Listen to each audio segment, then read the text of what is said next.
It's one of the biggest television mysteries since Who Shot JR. Tonight, millions of viewers will tune in to find out who won the $1 million on Survivor. The American television series concludes tonight. Now, if you've been on a desert island and don't know, the show is about 16 castaways stranded on an island off the coast of Malaysia. Each episode saw one person voted off. And tonight, a winner will be chosen from the final 4. Our Mike Wise goes close up on why fans are so hooked. Sean just as ever, and there he goes. Sean falls off the board, and it is down to 3.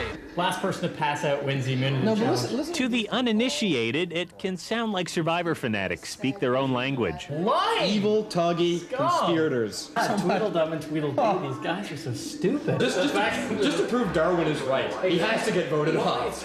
Arguing about a group of people competing against one another for prize money and rewards on a TV show.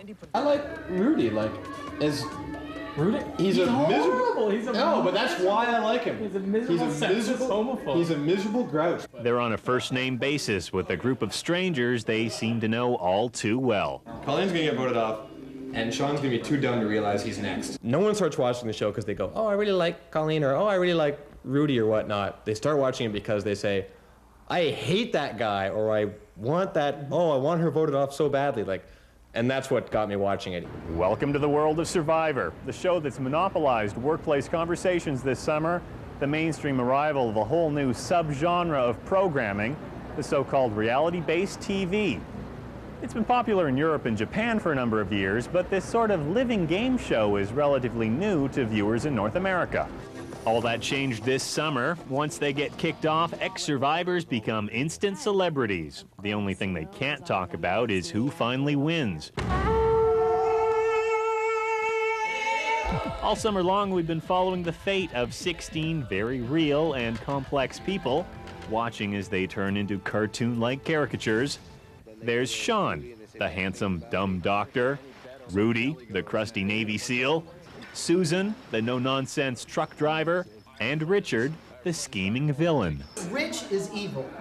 Rich is evil. Sue is just devious. If Richard wins, there are gonna be riots if Richard wins. You're gonna be Rodney King all over again. The castaways are easy to follow, and with cameras trained on just about everything they do and say, fans of the show have found a voyeuristic treat in following their exploits, their excesses, and their exits. And I thought to myself, oh, gee, how could I do in this situation? Would I be one of the good guys, one of the bad guys? Could I win? And I think a lot of us feel that way. We like to believe that we can go on this show and win. Once their votes are tallied, the decision is final. The person will be asked to leave the island immediately. At the same time, the show seems to play on a fear of rejection. Try your hardest or suffer the consequences. Belong to the right crowd, because if you don't, others will turn against you.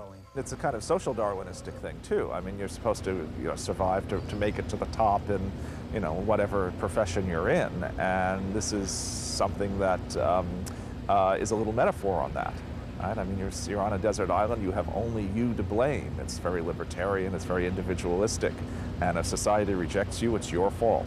A lot of people are trying to read sort of deep sociological meaning into this show, and I would say you shouldn't do that.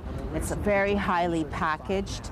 We only see in the end several hours of what was more than a month, 24/7 of activity in human relationship.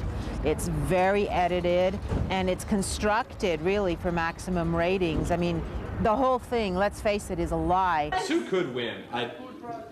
I hope it doesn't happen, but she could win. Still, these Survivor fans say they're looking forward to the sequel. They say they put so much time into the show, they'll definitely be tuning in tonight to see how this round ends. I will miss it, but the show will have come to a conclusion, right? Like it will have kind of finished what it set out to do. Boom, done, it's over. I mean, I think I'll watch the second series. I'll watch the second series too, but there'll be a sense of satisfaction that it came to a conclusion that hopefully won't be Richard winning. The tribe has spoken, the jungle has spoken. Time for you to go. Mike Wise, CBC News, Toronto. Now, a couple million Canadians are expected to tune in tonight. Will you be among them?